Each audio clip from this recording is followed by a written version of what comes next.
Hai semuanya, kali ini kita akan membahas bagaimana membuat ERD atau Entity Relationship Diagram, terutama untuk relasi many-to-many, lengkap dengan tabel penghubungnya yaitu atau intersection, dan atribut tambahan dalam tabel penghubungnya. Kita akan melihat 5 contoh kasus nyata agar konsepnya makin jelas. Pertama-tama, mari kita kenali dulu apa itu ERD. ERD adalah diagram yang menggambarkan entitas-entitas dalam sistem informasi serta hubungan antara entitas-entitas tersebut. Ada 3 tipe relasi utama, yaitu one-to-one, one-to-many, dan many-to-many. Yang akan kita fokuskan adalah many-to-many. Karena relasi jenis ini memerlukan penanganan khusus, yaitu dengan tabel intersection. Relasi many-to-many berarti satu entitas A bisa berhubungan banyak dengan entitas B, dan entitas B juga bisa berhubungan dengan banyak entitas A. Untuk menangani ini dalam database relasional, kita membuat tabel intersection yang menjadi jembatan antara dua tabel utama. Tabel penghubung ini tidak hanya berisi foreign key kedua tabel utama, tetapi kita juga sering menambahkan kolom atribut tambahan yang menjelaskan detail relasi tersebut. Oke, saya mulai dari contoh yang pertama, yaitu hubungan antara siswa dan juga ekstrakurikuler. Dalam sistem sekolah, satu siswa bisa mengikuti banyak kegiatan ekstrakurikuler, misalnya basket, pramuka, dan juga lain-lain. Sebaliknya, satu ekstrakurikuler juga bisa diikuti oleh banyak siswa. Itulah kenapa hubungan ini termasuk many to many. Di IRD, kita punya dua entitas utama, yaitu tabel siswa dan juga tabel ekstrakurikuler. Yang berisi di sini siswa ada ID siswa, nama siswa, dan juga kelas. Lalu di tabel ekstrakurikuler ada ID eskul, nama eskul, dan juga pembinanya.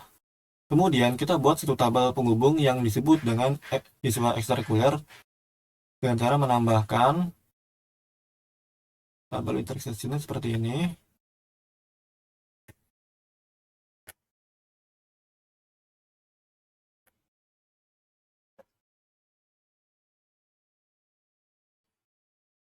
Di tabel ini berisi dua foreign key, yaitu siswa ID siswa dan juga ekstrakurikuler ID eskul. Di sini kita bisa tambahkan satu atribut tambahan, misalnya jabatan.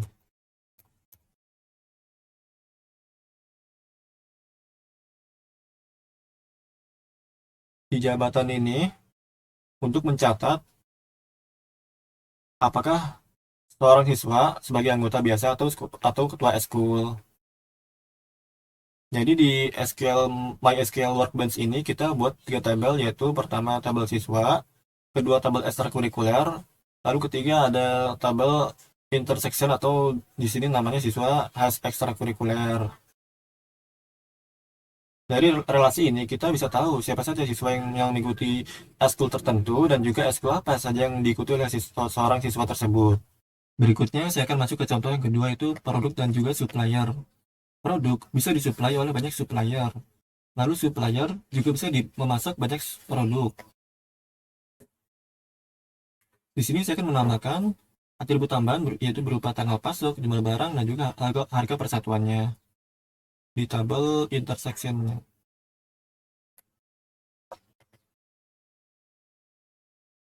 Sini saya tambahkan misalnya tanggal pasok. Data type-nya di sini date.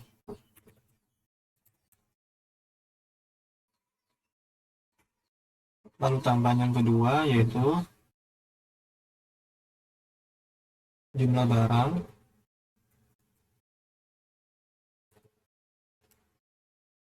Date type-nya di sini int.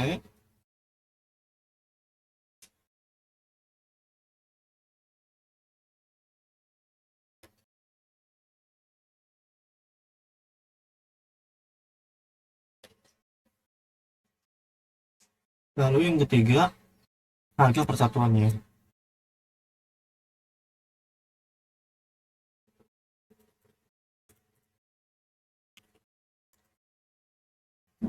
Date type-nya di sini yaitu desimal.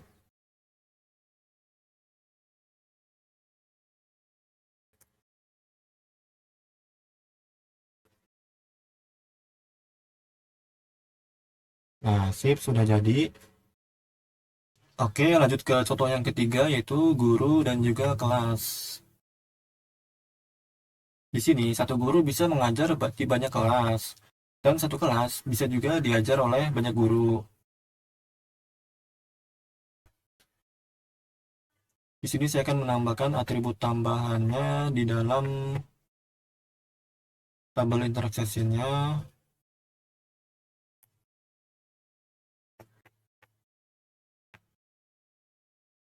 Misalnya di sini hari mengajar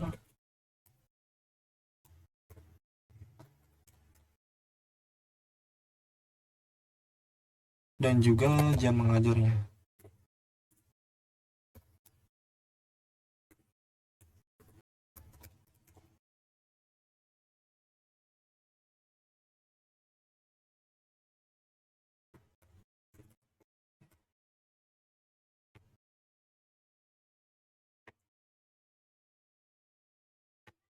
Oke.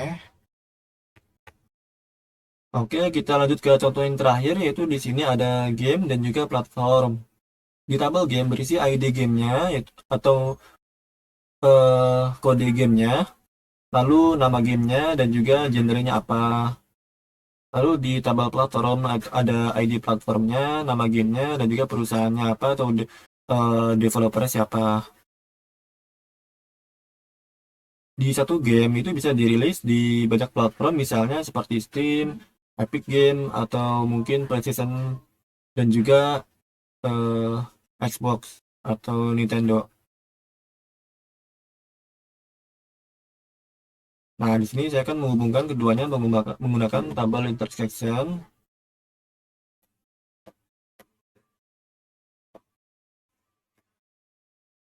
Di sini saya akan menambahkan atribut tambahannya yaitu tanggal rilis dengan data type-nya date,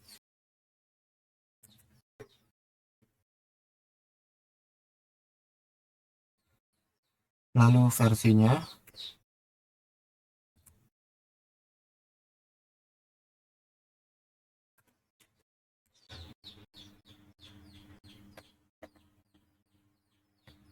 dan rating platformnya.